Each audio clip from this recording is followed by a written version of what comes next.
You're listening to Trek FM.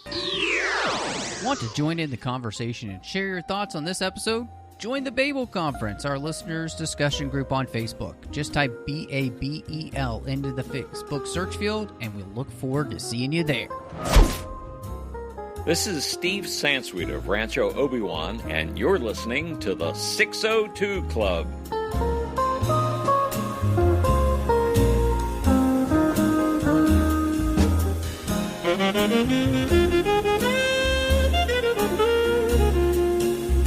Welcome to the 602 Club, Trek FM's local watering hole, coming at you live from Navarro. Guys, just be careful. It's molten lava. Well, just wanted to warn you. I was going to offer you a libation to celebrate the closing of our shared narrative. Ooh, that would have been delicious. I'll take a Scotch neat. So there you go. I'm just going to go over here and call the local moth. I'll be back with you in just a moment. Oh, great. I was hoping he would show up. Oh, man. Can we just say how great I'm going to start having to use that line. Can I offer you a libation? Like, It just sounds so dirty, but it isn't. Like, it's not at all, but it's just such a strange word to use, honestly. So, anyway, we're going to be talking about the entire season of The Mandalorian. Its first season. We're excited to be able to do that. Pretty sure that if you're listening to the show, you already picked that up from what we were just talking about. But we just want to say a huge thank you to listening. Find us wherever you get your podcasts. Make sure you're subscribed there so you can get the podcast as soon as it drops. And if you're on Apple Podcasts, please give us a star rating and review, and so we can read that on the show. Plus, it helps the show grow. Like, it's crazy. I think, if I remember correctly, this might be the 6th year this podcast has been going. I can't remember. It's been a long time. I think so. Anyway. But, yeah, so thank you, everybody, for listening and staying with us. And if you just found us today, welcome to the show. Thank you so much.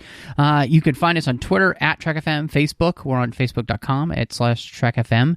And we've got a listeners-only discussion group over there on Facebook, too. It's called the Babel Conference. And you can find that over there on Facebook by typing Babel into the search field.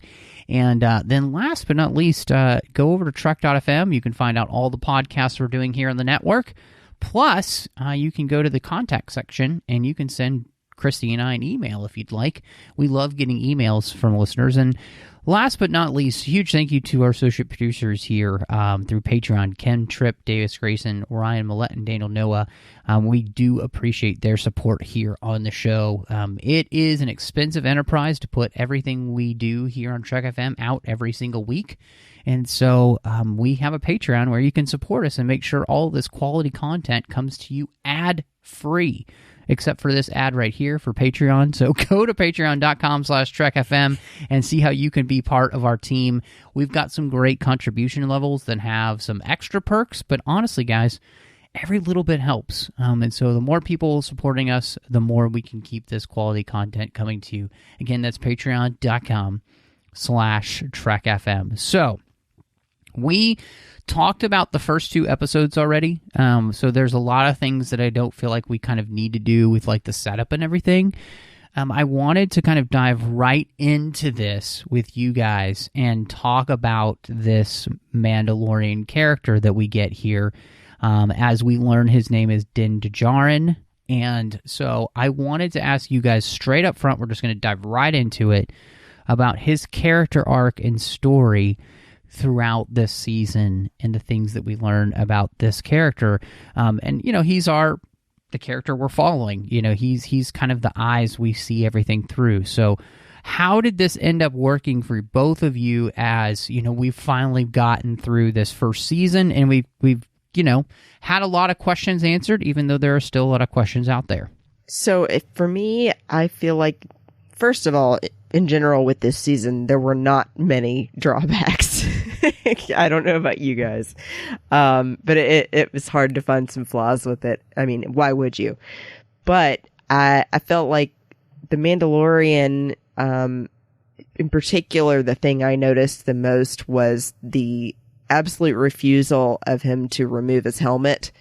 and then them further explaining it in the story and the dialogue, having the other characters say, has anyone ever taken it off for you? And, making it that this is part of their culture as Mandalorians, is that you just don't remove your helmet at this point in the Mandalorian culture. And, if you did, it would only be alone. So I really, really enjoyed that aspect of it, and something that we didn't really see when we saw Mandalorians in Rebels or Clone Wars. I also really loved the jetpacks being back. I flipped out about that with episode 3, and I think Deborah Chow is now my favorite director of any of the episodes. Yeah, Deborah Chow's episodes were standouts among a terrific season. In terms of the Mandalorian, the character himself, I think that one of the things that impressed me the most is that a lot of people, and you see this happen with animated shows as well, a lot of people underestimate the real skill necessary with vocal acting. We don't have facial expressions to go with the Mandalorian. All we have are movement and vocal inflection.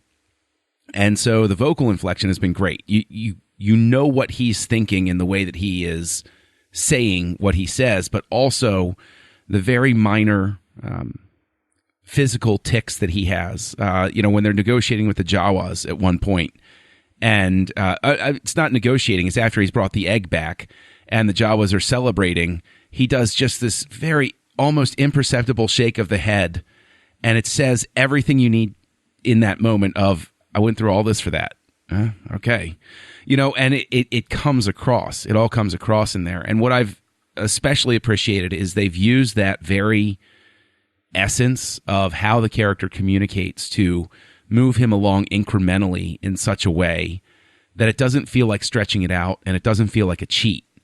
It feels like this is a person who literally has armor up and doesn't share himself with the world. And so getting him to open up is a journey in and of itself. And I think that's been, one of the most interesting things is you see him actually grow in the course of this season, but not so much that there's nothing left to look forward to. He's just started his journey, and you can see that learning starting to take root by the last episode. Mm-hmm. I think that's one of the things that kind of shocked me about the season is that, we start off with this guy in the first episode who, he's like, I'll bring you in warm, I'll bring you in cold. It's up to you, and he seems very businesslike. He's very cold, and there's something that kind of rocks his world at the beginning of or at the end of that episode that leads him down a very different path than I think he probably ever thought he would be on. And, part of this journey, too, is about his backstory and kind of what has made him who he is. And so them kind of showing that, his parents are lost in the Clone Wars. It explains why he hates droids so much. And then getting this opportunity to see that he himself, of course, is a foundling, and brought into the Mandalorian culture. And also seeing that, especially episode 6 fills in a lot of detail about his backstory, which is, he was not always a good guy. He was a guy who kind of seemed to take a joy in bringing people in cold, and using that ability to be able to kill somebody, maybe more than necessary, and so we really see a guy who is making a completely new version of himself. But like you said, John, there's this representation of he is wearing that armor. I like the way you put it, that armor is a part of him emotionally as well. And by the end of the season, we see him being a character who was somebody who hated droids, but now has feeling that a droid is dying. And, that's such a great arc. And there's a lot of little parts of his story that happen like that I was just, I was really impressed with the way that, through 8 episodes, they're able to bring this guy from one point to another. But like you said, John, there's still so much more for this character to go through. And obviously, I think a big part of that, too, has to do with the fact that we also watch him move from being a guy who's a loner to, by the end of the episode, when Cara Dune says that she's going to stay on Navarro, he's like, oh, you're going to stay here? Like, you get the feeling like he was hoping she would come with him, and that's a difference as well. So I think they've done a fantastic job of creating this main character who, it's amazing that you don't see his face, but that never really bothers me. Because I feel like I know this character. And like you said, John, that comes down to the vocal performance, and that comes down to the performance that's being given by him and his, stunt double really making this work. Well, and something that you both addressed is, or gets to something that I think needs to be appreciated about this is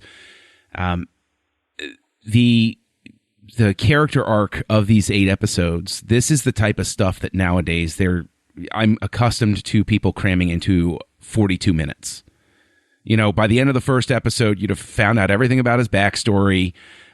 He'd have made peace with droids, and he would have learned to let Baby Yoda into his heart. Whereas it is much more of a journey through this, and I think that makes everything feel much more earned. That all 3 of us are talking about. Like, it feels so much more earned and justified by the end of that last episode for the season. That's an excellent point, actually, John, because I feel like that's something I feel throughout this whole season as well, that it's the kind of show where you can really tell that the writers and directors are taking their time, that each episode is spent much more on slow panning across scenery or expressions and music, and much more visual than it is to trying to cram a bunch into one episode. And I think that's something that you can tell is really intentional about the entire first season, and I hope continues. Yeah, same. Well, and that's, I think, even just using that with the Mandalorian story, it's one of those things where each episode does the job that it needs to do, but it doesn't try to do too much or too little. It's doing just the right amount to continue to further along his story, as well as, the rest of the story that's playing out in this season with everything else that's going on. And I thought one of the ways that, made this so smart, I think, obviously for everyone, we were just kind of blown away that we've got this child that nobody saw coming in that first episode. But what makes it so interesting is that we have that parallel with him as a child being a foundling. And the reason, like, we come to find out that the reason that this child has the impact on him that it does is because I think the moment he sees, this child, he immediately is faced with that same picture of what his life was like. Like, when we see him first meet a Mandalorian, he's looking up at the Mandalorian being saved, right?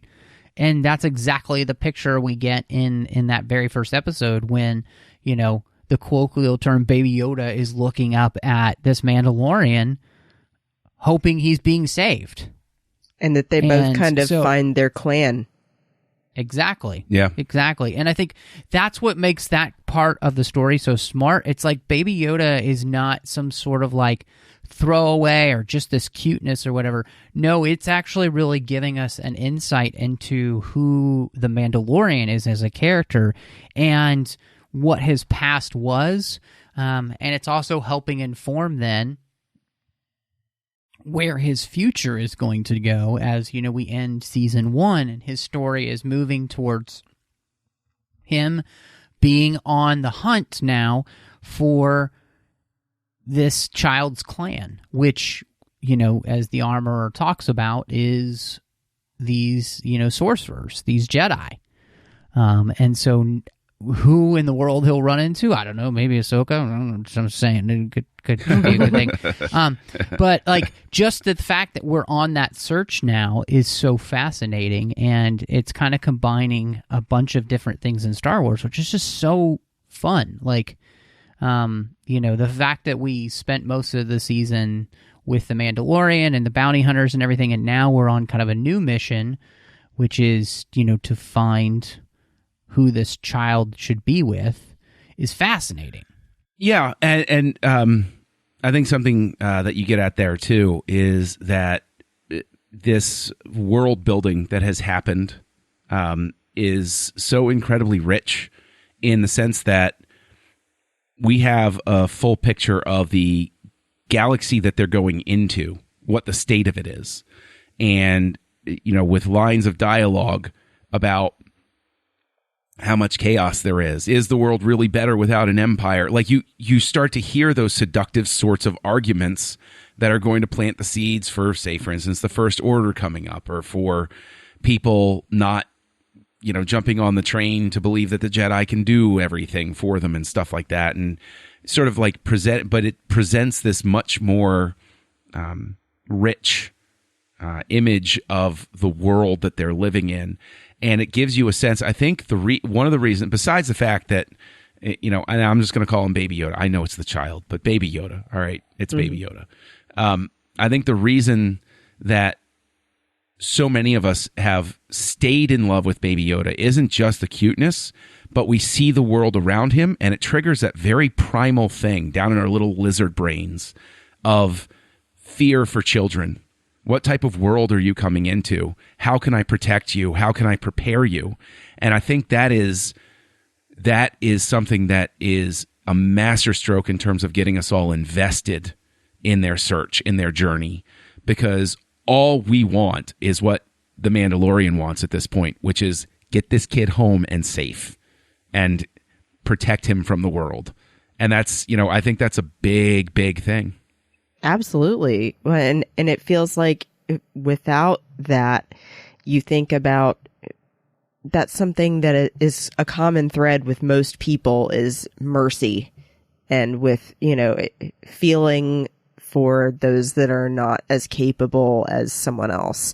And so it definitely pulls more on your emotions, I think, to have the child and have that parallel with the Mandalorian's story than it would if it was just him. Mm-hmm. I like Absolutely. what you said there, John, about the child, because I had not thought about that idea, honestly, until you put it into words, that, the thing about them is that they are this innocent thing. And how then do we respond to the most innocent among us that needs help, and do we respond with callousness, or do we respond with, immediately doing all we can to make sure that they're safe? And, what I think is interesting is what we see for the Mandalorian culture is that they have taken on this value of not just protecting themselves, but they will do what they can to protect others as well. And I think, the child is a representation then of that that honor-bound culture, truly understanding the importance of children. And, the armorer says something about existence, that by them staying hidden, they exist. And that is what keeps them from, passing away into, just legend and myth. And so, we really see this play out, and the importance then of children and passing that on. And so the Baby Yoda is a part of that, and I think there's something really special about that, because like you said, it's a scary world we live in. And so to kind of play out this thematic element, man, that's just something I hadn't thought of. And it speaks to something that goes back to, one of the major themes in the original six, well, actually all of the Skywalker saga, not just the original six, but, that your family isn't just blood. Mm-hmm. But then on top of that, like, well, while we're sitting here discussing something that I apologize if I'm pulling us down a rabbit hole or something, but like one of the things that I think is equally fascinating, perhaps even more so with all of these things we're talking about with Mandalorian culture, is this is very accessible to somebody who hasn't stayed up with everything. But for those of us who have, just thinking about the evolution of the Mandalorian culture we've seen through the span of these episodes, not just these episodes, but all of these series, the time we spent with them, with Satine and Death Watch, and we're going to see them on the Siege of Mandalore. We've seen them in Rebels. We know the importance of the Darksaber, all of these sorts of things.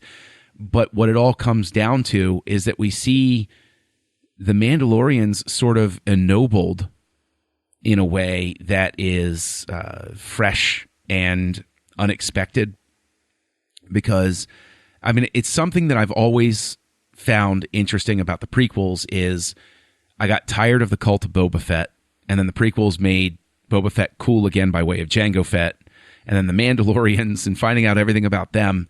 It's so fascinating to me that this all literally starts just with the armor, and the armor continues as an important part of it, but that armor has come to represent something completely different with each iteration that we've seen.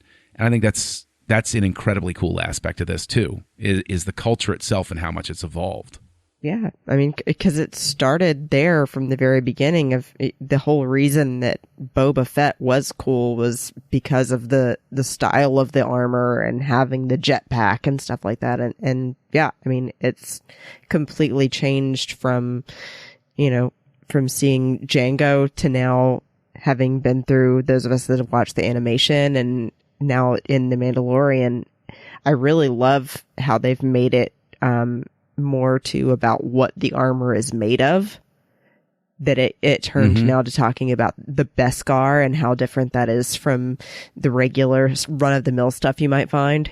And I love that they've brought in the Darksaber, which I know we'll get to later, but I like that you said that too, John, about how accessible it is to both sides of fans as well. People that have seen the Darksaber before, and then people who have no idea what the hell that is. Right. It's just a neat thing. It's just like, wait, what is that? And it's, it feels great because, it becomes the type of thing where, they used to have those ads where it's like, to learn more about this, visit your local library. And in this case, it's, visit your local Star Wars fan. And it's like, oh, yes, I'll tell you all about these episodes and explain that cool thing that you saw. And I don't think they've mentioned signets before with Mandalorians until now. No, I think you're right. Yeah, not in this way, no. I don't think so. Because beforehand, I think, we obviously knew Boba Fett, had the mythosaur and Death Watch had its own symbol, but I don't think we've ever really gotten to, the symbols, because even with Sabine, hers seemed to be more artistic than necessarily representational that we know of at this point. So, I right there with you, John. The thing that blew me away here too is, and we kind of talked about this a little bit on Aggressive Negotiations, is the way that the Mandalorian culture has continued to evolve, and we've continued to learn new things about them, and the way that this kind of initiated just a whole new age of the Mandalorian. That somewhere along the line, it has gone from what we saw in Rebels to being a culture which, not only accepts those that are not birthed on Mandalore, but a culture who is all about hiding themselves, which is, you stay under the armor. You do not remove your helmet in front of which, I guess I just have to ask how awkward that makes Mandalorian sex. I'm just saying it seems kind of weird. There's got to be a rule, right, about that. If your significant other, please tell me that's a thing. Blindfolds. Yeah. That's how you do it. I don't know. It's blindfolds. Anyway, so it is a question that I had, but it seemed, so maybe they'll answer that sometime. But, we obviously in this episode, throughout these episodes, we get this covert who's hidden. we hear that only a few Mandalorians kind of pop up around the galaxy at a time, so people don't know how many there are. We learn about this this night of 1,000 tears, where Mandalorians were just mowed down by the Empire because apparently they would not accept the offer of Imperial rule. And then we have this character who's like the mother bear of the Mandalorians and the Armorer, who also just happens to kick some serious stormtrooper butt. Like, maybe one of the most brutal scenes I've ever seen in Star Wars is when she beats the snot out of all of those stormtroopers. And, like, she's literally breaking helmets. She's swinging so hard. Like, I think the thing that this show is doing is it is giving us like so many things to get excited about with this culture. And part of it is like everybody's talking about like, oh, well, that's a plot hole there because they take their... It's like, what this is just the setup for the story. It's like in Star Wars, right? The original movie, when they say the Clone Wars. We don't know what that is. But just because we don't know what it is doesn't mean there's some plot hole there. This is the same thing. Like, there's a period of history that we don't know much about Mandalorians yet, and this will probably start to fill those in. And so all of those things just make me so excited when it comes to Mandalorian culture. Can we please talk about how that scene that you're mentioning, Matt, is such the epitome of a samurai movie scene? Because she is crouched on the floor, silent and waiting for them to strike first, and then she just blows up. It was incredible. And I will say that the stormtroopers make the classic villain mistake of forgetting that their weapons are intended to be ranged weapons and not close quarters combat weapons. You stay outside the doorway, dummy. You don't poke somebody who's sitting there that can kick your butt. You stay far away. You say, I have a gun. I'm far enough away that you can't swing that hammer at me. But that scene is something else, and it's a real treat actually to see these sorts of things unfold. But also with I think that what you were saying, Matt, about people claiming, oh, this is a plot hole, oh, this is different than I saw before, oh, yeah, you just don't know the story that happened in between. And I think it's very telling that we're sort of inculcated, and I think this gets back to the fact that it takes its time telling the story and developing the characters. We're used to what I've come to term the plot point fire hose. If you don't explain it immediately, people get impatient now, and it's almost like this is an opportunity for everybody to take a breath and just relax and say, okay, you know what? I like what I'm seeing. I'm going to trust the creators of this show to explain things and just go with them, as opposed to trying to force everything, in shorthand. And I think a lot of times that will wind up playing into disappointment that some people can feel with these sorts of series or movies or what have you, is they get so impatient about having plot points just fed to them. I mean, I've made the joke on occasion with Marvel movies that there are some people where they'd pay you the full ticket price if you just gave them like a 10-minute version of the movie, just so they would know everything to keep up with. Like, it doesn't even matter to them, the point A to B to C to D. They just want to get to the conclusion. And I hope that this becomes a moment for all of us to sort of just go with the flow and just learn to trust the directors and the writers and the actors and the creators of this piece of art to get us where we need to go for everything to work. That we're playing the long game. Sorry. Don't be sorry. Yeah. You're right. I'll get off my soapbox. Well, no, I think you're right, John, because what this whole season shows, honestly, is that they have a plan. And again, part of that has to do with even the length of the episodes that we get in the season, and the fact that they don't feel any desire to just stretch things out if it doesn't actually need to be in the episode. You know, no episode is longer than it need be, just so we can fill a time quota. There are not more episodes in the season than need be, so you don't really feel like you know, John, you and I have talked through, and Christy, you too, we talked through some of the Marvel TV shows from Netflix, and almost every single one of those, you could cut out at least 2 episodes in the season length, and it would have been a better season because they would have had to, like, condense some things, and that's kind of a trap that a lot of you know, serialized storytelling has fallen into, and I don't feel that with The Mandalorian, and I think that's just one of the smart parts of the way that they've told this show. And like you were saying, John, just the way they're parsing out the information that we get. So, you know, rewatching the season, you know, they are very specifically giving out parts of Din's background, but they're also giving parts of the Mandalorian background, and then they start to bring in a few other characters. So you get like Kuiil's background, and you get some of IG-11, you get some of Cara Dune, and like it plays out with these characters. But they are very good at spending the time wisely in each episode, so that it's never overloaded, but it's I don't feel like it's ever underloaded either, if that's even a term. Name to me It's another just show loaded. in recent, name to me another show in recent history that would have the fortitude to have as little dialogue as it did in the second episode, and rely so much just on visual storytelling. That takes a lot of courage. That is the producers of a show sitting down and saying they had to know that's a risk.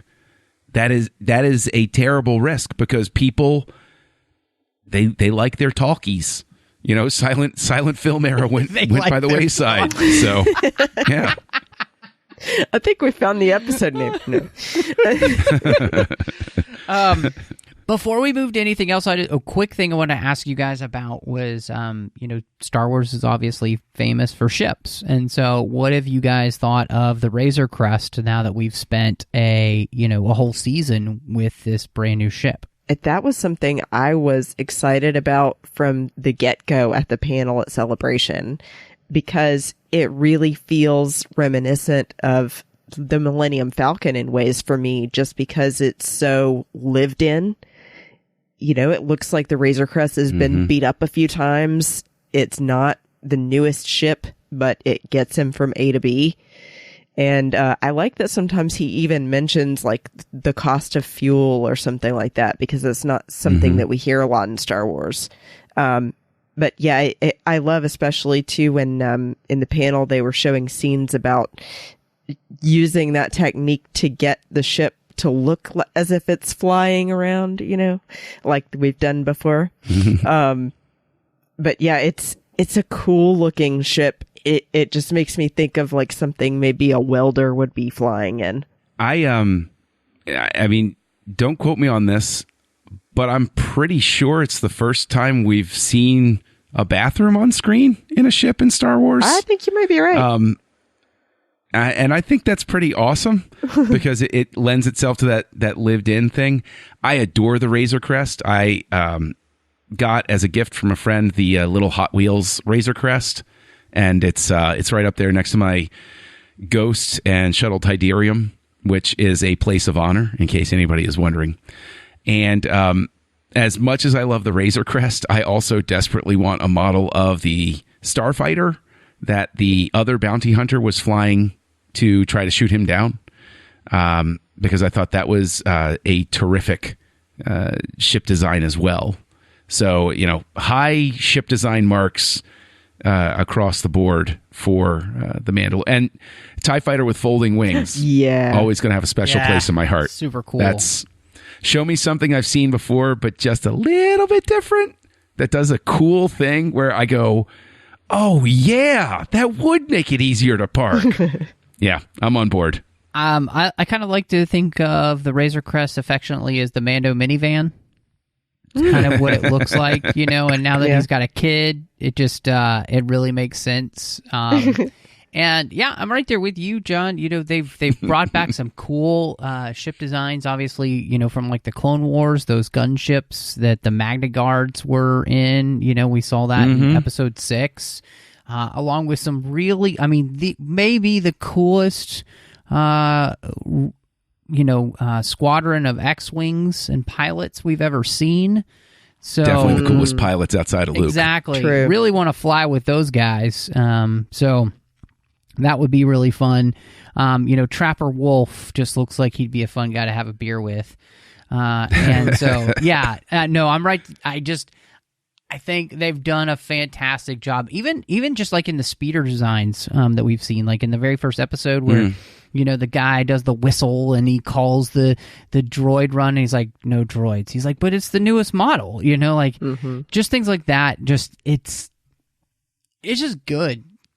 So, the Imperial Remnant has been really interesting to spend some time with. And, we spent more time with the client by the end of the series, but I don't know about you guys. I did not expect him to be disposable.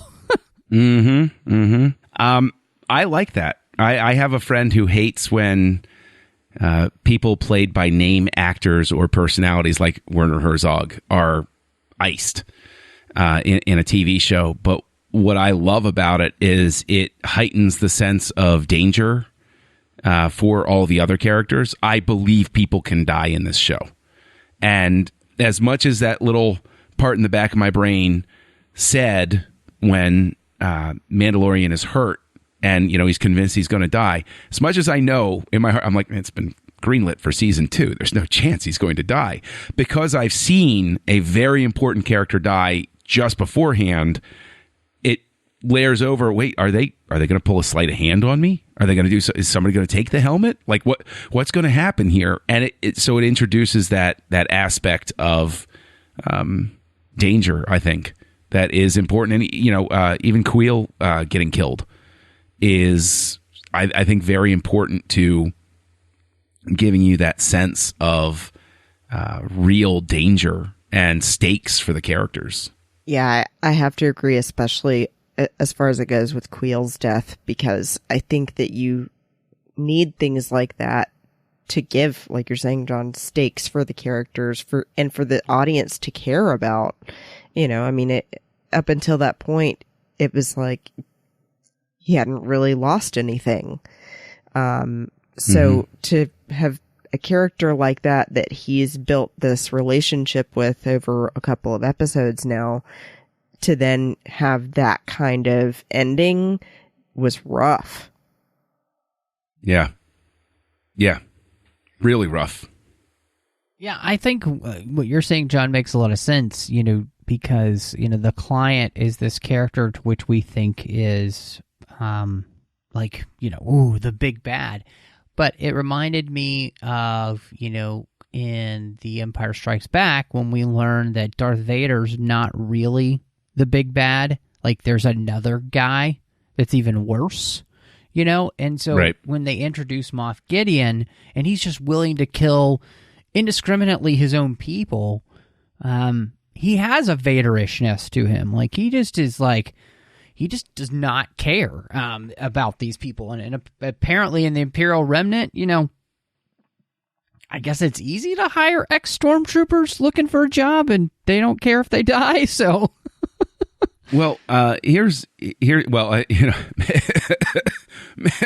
the people they deploy are just the ones they don't care about. They're saving the future First Order trainers for other places. But have both of you watched Breaking Bad? Yes. I have not. Yeah. So. Having Giancarlo Esposito walk out of a TIE fighter is just like... It's like somebody looked in my dream journal where it was like, I'd wondered what that would look like. How did you know? Who would John pick for this? And you're like, yes, exactly. That guy. Giancarlo Esposito 100% of the time. But yes, I think Christy will back me up. Matt, you need to see Breaking Bad, because if you want to see why Moff Gideon, though terrible and frightening, brings a certain giggle of glee from some who are watching this show, trust me, Gus Fring will explain it all for you. Los pollos hermanos. Yes. Yeah, I think he's a really cool character, and obviously, I mean, they give him that connection with Din about him having been an ISB agent on Mandalore with the Empire at that point. And, of course, the fact that he now has the Darksaber, which how he got that makes me worried for Bo-Katan's life. But as well that it should. means that we might get Bo-Katan in this show in season 2. And I would be totally excited. I mean, I don't know if I could be more excited. Like, I'm like Chandler here. Could I be more excited than the fact that Katie Sackhoff could possibly be in a live-action show as her character, which I just think would be incredible. But yeah, I think the thing about this Imperial Remnant, it raises so many questions, but it also kind of shows us what the rest of the Empire, the Empire that, didn't escape into the unknown regions, to build up as a First Order, that didn't end up on Exegol at all. These are the guys that are left that they're dealing with. And what this actually made me think of is a lot of those EU books where they're dealing with, like, Admiral Dahlia or, things like that, where there's these last remnant people from the Empire who are trying to hold on to power somehow. And I'm just fascinated. One, how does he know about this child, and what does he truly want with it is really interesting. And it leads me to question, too, all the way back at the beginning, why were those people holding the child in the first place there? Mm-hmm. Like, had they stolen the child and they were maybe waiting for the Empire to show up? Or what's going on with all this? So it's like there's still so many questions. In my head, they can address it or they cannot. I don't care. They could be possibly, the ones who recaptured or took the child, and then they just wouldn't deal with, they said to the Empire, we want more money. And the Empire's solution was send all the bounty hunters, every last one of them, to go kill all of these people. Mm-hmm. So that, because the thing is, by using the go-between, the Empire keeps its fingerprints off of this, right? It's just because it is just because of the Mandalorian that anybody even knows that they're involved in this. And I think that could even add an interesting layer with Moff Gideon for why he's so perturbed, is he was trying to do this all under the radar, and now he's had to expose part of himself and what he wants, out there. And once you're out there, word starts traveling, and everybody thought Moff Gideon's dead. He was executed for war crimes. Well, no, now he's been seen. Now it's confirmed that he's alive, or was alive, because, I guess they think he's dead after the crashed TIE fighter. Otherwise, it would go over and finish him off. But it's kind of I just think that it's a much more interesting sort of thing, because things are set up much less straightforward than, in a much less straightforward manner than your typical sort of show. Even shows that try to set up stuff with intrigue tend to be a little bit too direct at times, where you say, oh, all right, well, that's a straight line. Whereas with this, you have Imperial versus Imperial over a child that's been kidnapped and recaptured by bounty hunter who's now on the run and has his own people coming after him, and he's trying, like, it's incredibly complex when you sort of like actually map it. It's almost like a season of Twin Peaks in 8 episodes where it's like, wait, who knows who and what now? So I'm going to blow both your minds and tell you my theory about this. I think, in my head canon, that the reason that Moff Gideon is saying that the Mandalorian has no idea of the plans that they have for this child is because the thing that tied this to the Rise of Skywalker was that the child could heal using the Force. I wonder if the Empire wants to use that capability to have eternal life. Ooh. That anytime someone on the Imperial side is dying, they can use the child to heal them, and they will just all never die. Ooh. And that's an interesting take. Yeah. I'm just saying. I do. I like that a lot. I like that, using the child as a resource to, because they confirmed he's not a clone. Right. And I wonder if also we could be going into territory like, because Matt and I just read The Evil Experiment in the old Jedi Apprentice books. Scientifically, they're trying to also measure the child, like duplicate it scientifically. Oh, yeah. That's have the true. child perform the trick and duplicate it scientifically. And that would be a dark fate for the child, wouldn't it? And poor baby. That'd be really dark. Is it just is it all Imperials, or maybe what is it? If maybe it's Moff Gideon, maybe, who just doesn't want to die, and he wants to be the new leader of the Empire forever. Or what if they're trying to nurse somebody back from the brink of death? Oh, like a Palpatine? I don't. I mean, it could go all the way up there, but it could be, what if they're trying to resuscitate somebody who's on the verge? I mean, heck, at this point, we could even throw Snoke in the mix. Yeah, and that's true. I mean, it could be they're anyone. trying to get, yeah. Ooh. Well, this is great stuff. Anyway. Okay, well, we could speculate all night. Yes, that's but true. We should probably talk about what I like to call frenemies of the Mando, because they're not necessarily all friends all the time. But one person to which he meets, we talked about Kuiil a little bit in the fact that he died.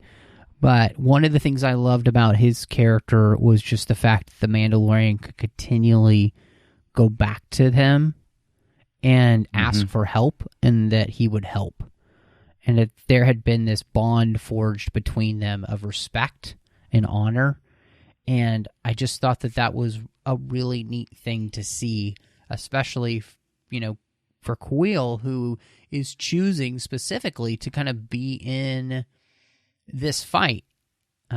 He has his freedom, so he chooses to be a part of this fight. And I thought that was a really powerful thing for a character who pretty much, was living on, the edge of Star Wars existence, just trying to live a peaceful life and chooses to get back into a fight.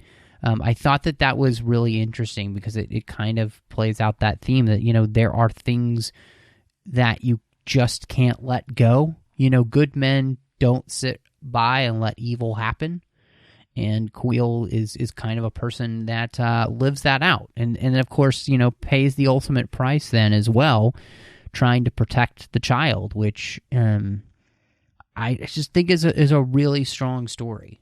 Right. Like I think what I even took it as is that Kuiil likes to continue teaching someone things, and that he kind of takes on the master, like Mandalorian would be his Padawan, in teaching him that, for example, droids can be reprogrammed, that, they're not always what they seem, or that, with the Jawas, for example, that they're borrowing, they're not destroying. It's always some kind of lesson like that. And then, to wrap it up, I have spoken. What an indelible phrase, too. I have spoken. Like that. It's wonderful. Yeah. Kuiil, I think, is that, also that example that we see with, the Lars or other characters, where there's a romanticism about the people who are the workers, the ones who use their hands, the ones who farm the land. Those are the ones that are the most noble that we meet in Star Wars. They're the ones that are the closest to nature and who they truly are. And even though Kuiil works with technology, it's all about being a craftsman. And, to your point, Christy, always needing to teach. he salvages an assassin droid and turns it into a beautiful protective thing with, you know, a beautiful protective identity with, you know, a mothering instinct. And you can see just how that touch of nobility from anybody can turn someone's life around. And so he does with the Mandalorian as well, in showing him that there are good people out there that you can rely on. And, you know, he everything that Kuiil touches has to do with seeing, again, to your point, you know, Christy, they're not destroying, they're borrowing. It's all about how you look at it. Your point of view, as Obi-Wan might say. Yeah, and I love the way that all plays into the fact that, you know, IG-11 doesn't stay dead, you know, and the fact that he's brought back. And this very interesting thing of that when you completely, and I don't know how this exactly works, but I'm taking it as that if you completely reprogram a droid from, you know, the top down, like that it's unless you, I guess you just had some kind of programming to put into it, you are going to have to teach it how to do everything. You know, there's no base programming left in IG-11. The only thing that he left in him was his self-destruct, you know, which is that he could not be captured. And so I just thought that was really interesting to see that. But I love, to your point, John, that what we see then is that through that story of like taking the time and the patience to lovingly teach something how to be again, you know, like, and the patience that takes, and then that is passed on to IG-11, who is totally different from his experience with Kuiil. You know, that he is a completely different droid, and even though he doesn't truly live, he's never been alive. He's always just been a thing. That his impact then is massive on, you know, Din Djarin and saving all of their lives, to the point where, you know, Din is emotional about the fact of losing this character. And so the person that what he considers to be a person, right? So much so that he doesn't even want him to see his face because he considers him to be alive, even though he's not alive. Mm-hmm. You know, just I thought it was really, and then to have those two characters, like to have IG-11 be the only character that's seen his face in so many years, it's just a powerful moment. And I love that we brought that character back to be able to you know, bring full circle this story. I agree. And I really, really loved that line of dialogue even, Matt. I'm glad you mentioned that, of when Mando says to IG-11, no living thing can see my face. And he says, I'm no living thing. And you're just like, I see what you did there. And it's just, it was perfect. And I love that he gets to reuse the self-destruct sequence rather than for humor to actually save the rest of the group when they're in the river of lava. You know, you don't realize at first that he's going to use it that way until suddenly it goes off and you realize he's taken care of the problem. Yeah, you know, all I can do is just echo you on that, Christy, because I think that I did like a fist pump in the air when he said, I'm no living thing, because it was classic Star Wars parsing sort of thing. You know, it's just like the point of view speech or anything like that, where, you know, it's like, oh, but you said this. Technically, I didn't say it wasn't that. And it's like, you got me again. I should have seen that coming. And it was just, I thought it was so clever and such a great way to have the helmet taken off, because as much as I enjoyed the helmet never coming off, I knew that they had to have that helmet come off at some point. Otherwise, there would be a substantial portion of the audience dissatisfied that it never did. Like it, you know, I mean, it's almost a joke that, you know, I have a friend, Craig, who, he's a big comic book fan, and it drove him nuts to no end throughout any comic book movie where the heroes keep taking their masks and their helmets off, because they don't do that in the comics. And he's like, can't anybody just keep their helmet on? Just once, just keep your helmet on. And it's like, this was the time where it's like, I know that he's a huge fan of the show, because he's like, yeah, I'll give him a pass on that one scene, because they kept the helmet on the rest of the time. That's perfect. Yeah. No, and it works. I really, we, by the first couple episodes, we obviously don't get Cara Dune. And, so she shows up and then turns out to be a very important ally for the Mando.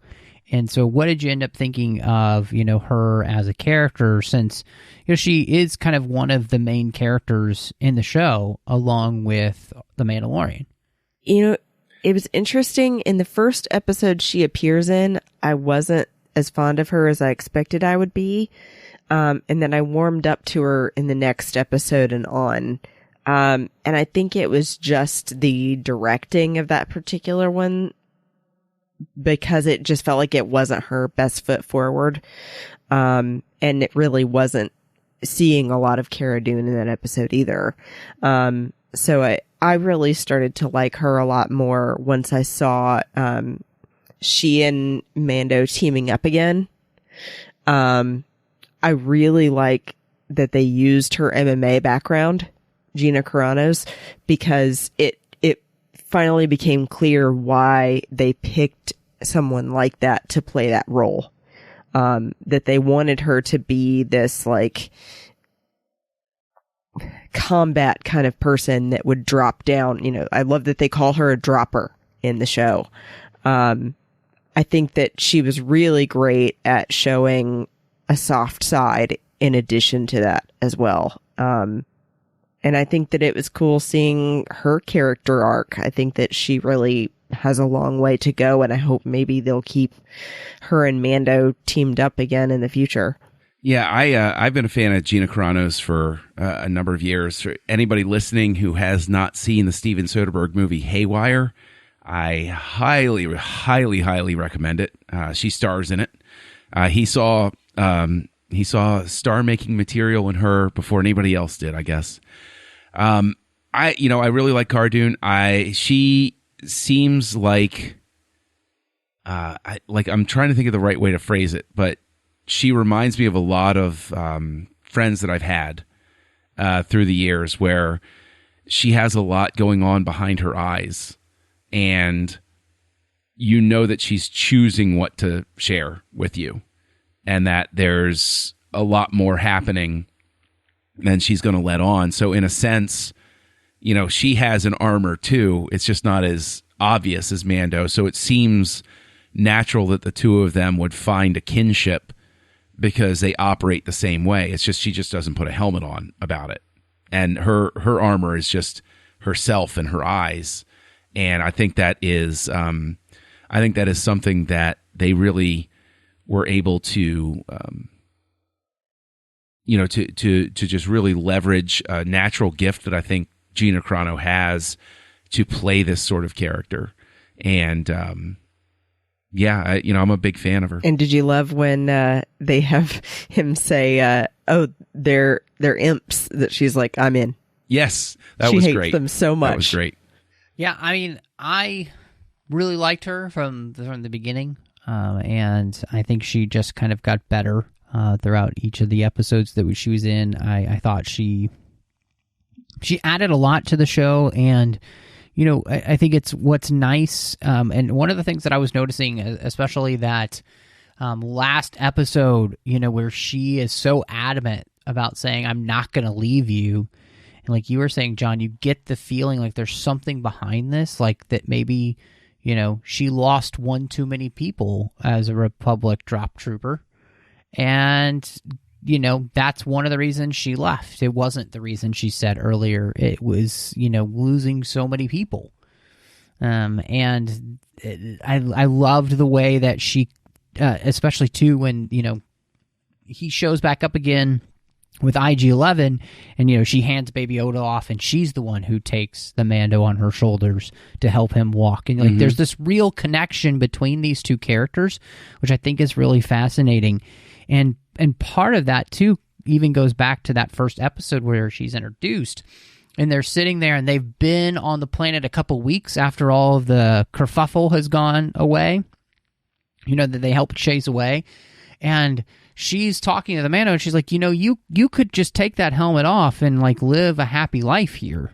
You don't have to choose what you're choosing. And there's this real interesting almost understanding between these two characters who seem to kind of choose the harder way for themselves rather than the easier way. And what makes her choose the ways that she's choosing are something that I'm really interested in getting behind with her. And so, I think she's been a very interesting character, and she's turned out to be another great, fascinating female character that's not the same as what we've had before. She's a very different type of female character than we've really ever had in many ways. She also, sorry, I had to add, she also likes big guns, and I can sympathize with that. She likes big guns, and she cannot lie.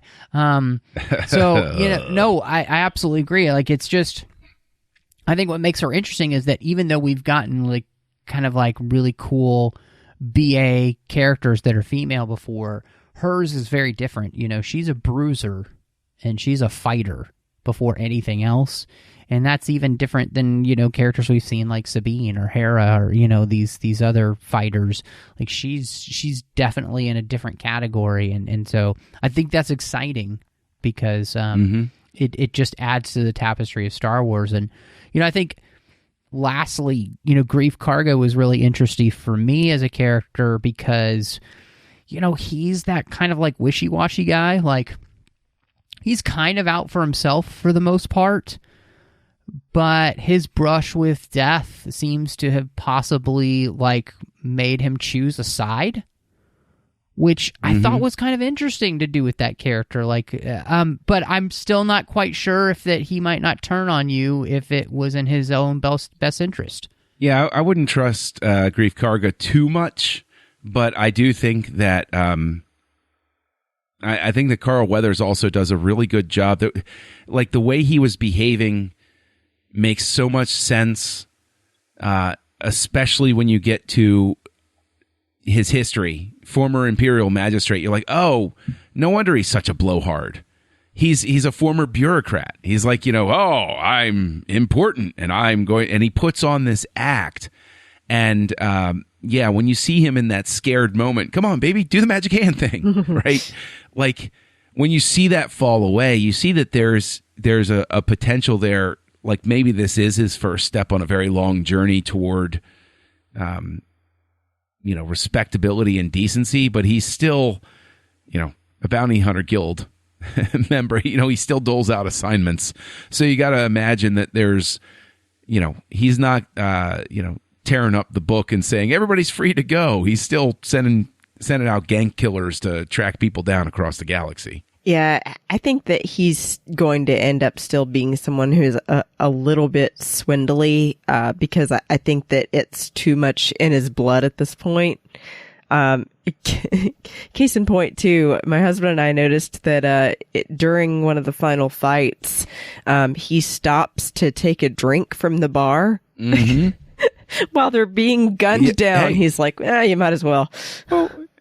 You got to stay loose. It helps your aim, okay? You can't panic. You got to keep your nerves calm. Sure. But I stand with Greef. It was Karga. Funny. Yes. Yeah. I thought even maybe his name was intentional to say he's someone that's going to give you a little grief. And that might be cheesy, but... No, I think you're spot on. I think you're absolutely spot on with that. I'm glad someone agrees with me. Yeah. Well, and I liked him too is because, we've talked a few times on Aggressive Negotiations about bounty hunters, and this really helps us get an insight into the Bounty Hunter Guild at this point. He's our in for that, and he's really fun to watch with that. And I think you put it so well when you talked about him being that Imperial magistrate, and really he's used to being somebody who thinks he's more important than he actually is, which is what, all good Imperial magistrates were like. I mean, even reminds me of the woman who ran Agent Tula, I think was her name, in Rebels on Lothal before Agent Price comes, and she loves to think of herself more important than she ought, because she's not really that good at her job. Which is why people keep coming in above her to clean up the messes she makes. But yeah, he's just a lot of fun, and I think Carl Weathers adds a kind of cavalierness to his portrayal that really fits with the character, and so.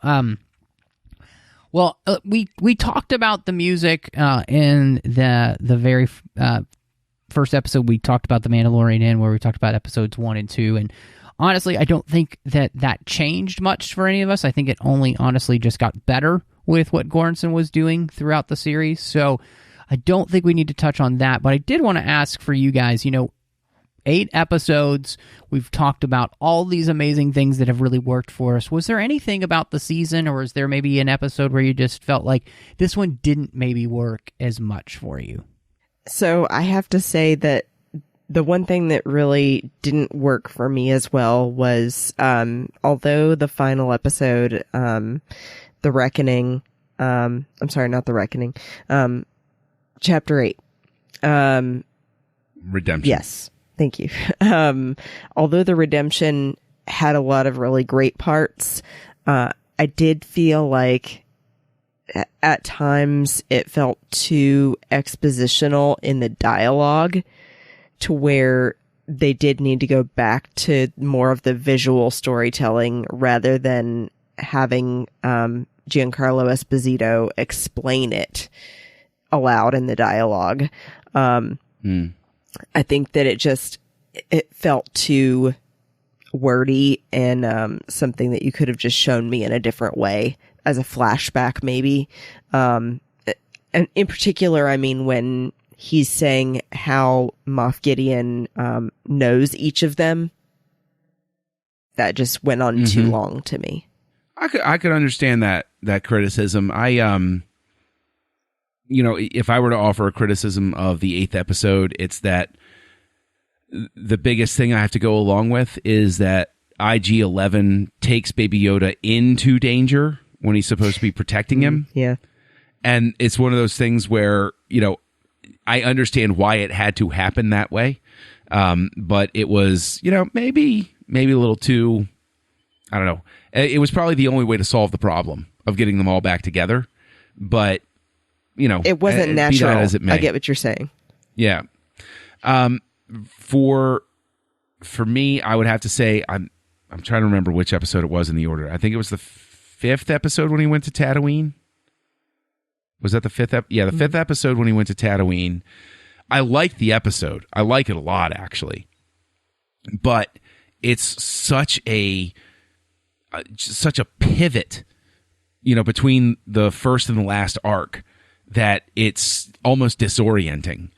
And it has, it seems to all exist simply for these 2 great moments of the dogfight in the beginning and the mysterious boots at the end.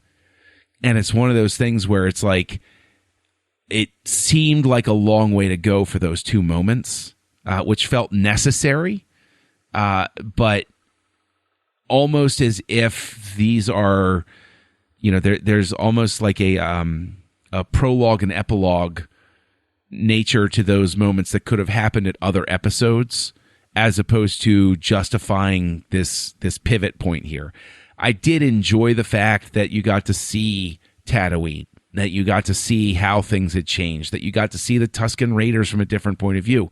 So again, I like the episode and the fact that he learns an important lesson that you can't just wander off when you have a child sitting in your ship.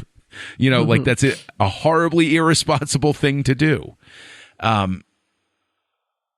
Because children don't behave like packages.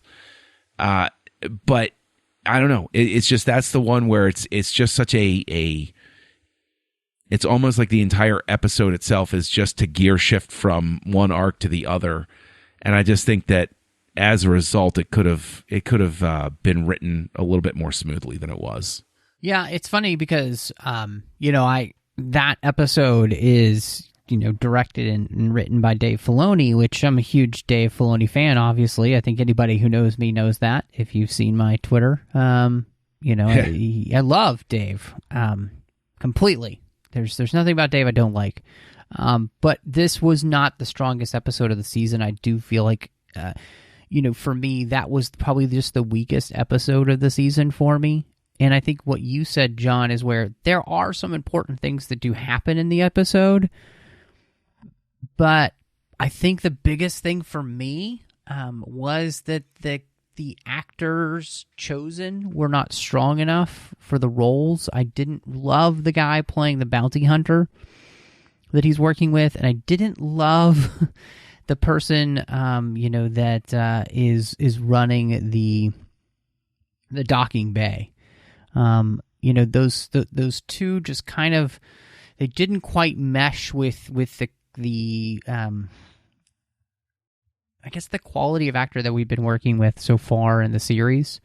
So, and just that the storyline, I mean, all I can say is it just doesn't work well enough for me.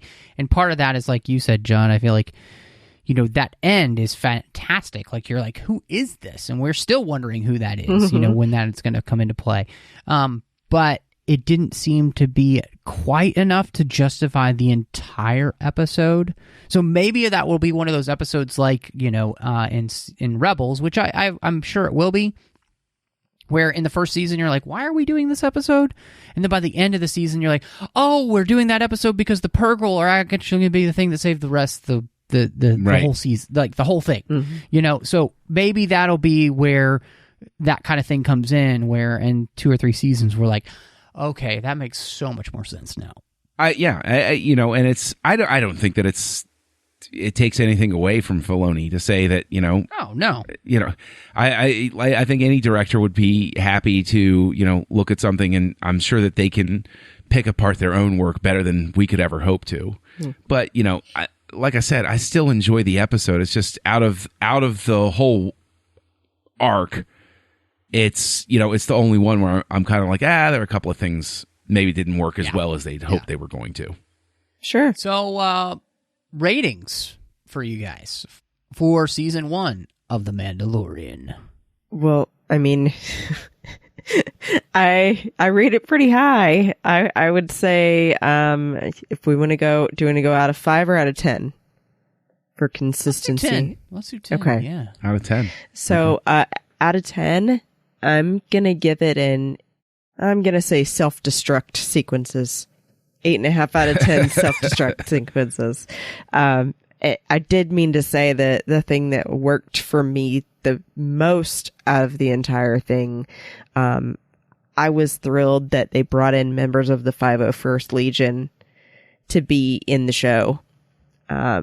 Because it was funny, they were talking about it during the panel at Celebration, Dave and Favreau were, but basically that there were times that they felt like the 501st Legion member costumes were better representations than some of the actual film costumes. And so they were like, why wouldn't we use these guys to, help bolster the numbers in the show? So that made me really happy, especially as a member myself. And I think that Favreau and Filoni together can do no wrong.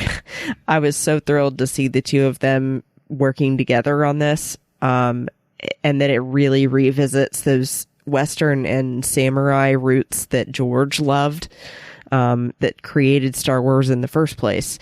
So I feel like it really didn't have a lot of drawbacks for me at all. I mean, we just mentioned a couple that we each had, but overall, I think that it really has a great story direction. I think that it's incredible the new things that it's taught us about Star Wars, even those that have been fans for years and years. And I'm really excited, especially to see where it goes with the child or Baby Yoda, not just for the cuteness. I'm going to go with a solid 9 out of 10. I think that any of the flaws that we've pointed at that keep it from being a perfect 10 are the same sort of flaws that I expect from any first season of a new show. They're working it out. They're putting everything up there, and they're finding out what's working best for them. And so every so often, you're going to have a part of an episode where you're kind of like, it was a little clunky, or that dialogue could have been smoother, or something like that. Because there's, this is still a creative endeavor where they're building the history and they're figuring out how they're going to do it.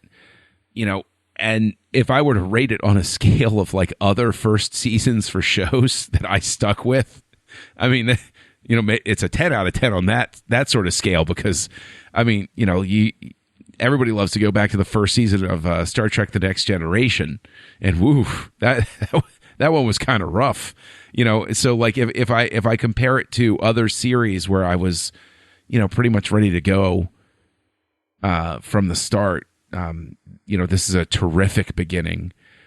So a solid 9 out of 10, I think, is a great score for them to come in with. Yeah, I'm right there with you, John. I mean, it's definitely 9 out of 10 for me. And, I was thinking of other shows that maybe we've even talked about here. And I think the shows that really blew me away for the first season were Punisher, season 1 that we talked about. Had really blown me away. Daredevil, season 1 had really blown me away. Jessica Jones. And so, well, not for me, season 1. Still haven't seen it. But when we're talking about shows, it's like there are just so few shows that really nail a first season. And, except for what I said, I enjoyed the heck out of every single episode of this season. And you know what? Just as an aside as well, because we mentioned Breaking Bad before. Breaking Bad is rightly regarded as one of the greatest television series ever created. But if you go back and you watch that first season, you can tell they're still not entirely sure of tone, how far they're going to go one way or the other with it, how much comedy they're going to have. And there's a lot going on in that first 6 episodes where it's like, I really love this, but what the heck was happening? And, and you sort of like going back and forth, but then it all pays off later. So, just one of those things where, yeah, I think first season hiccups are a completely normal thing.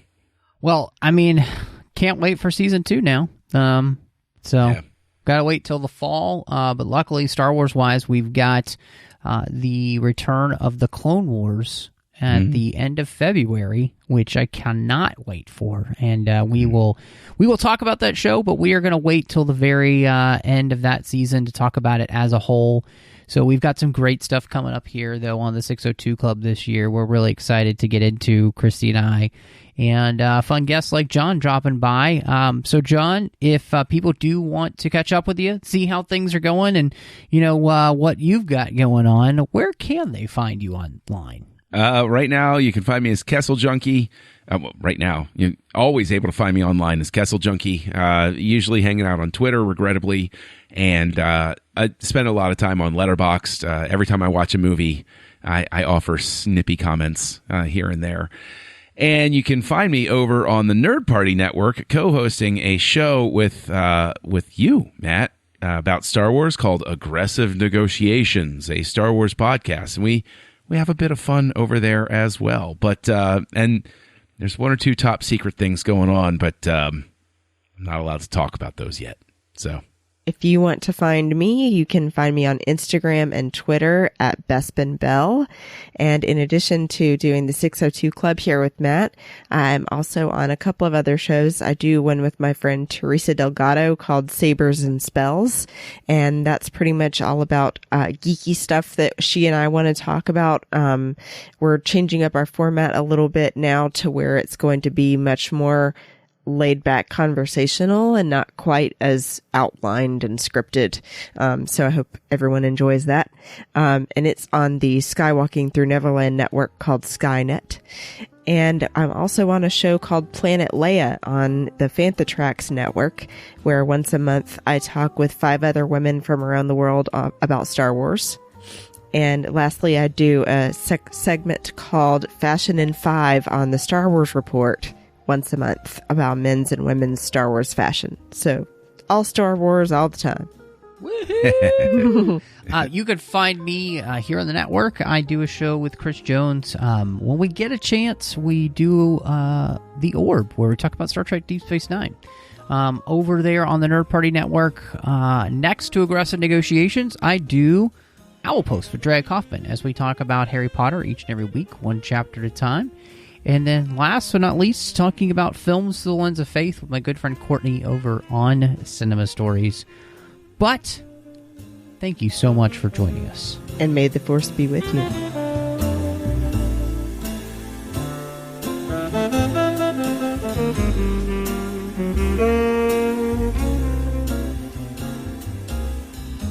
Mm-hmm.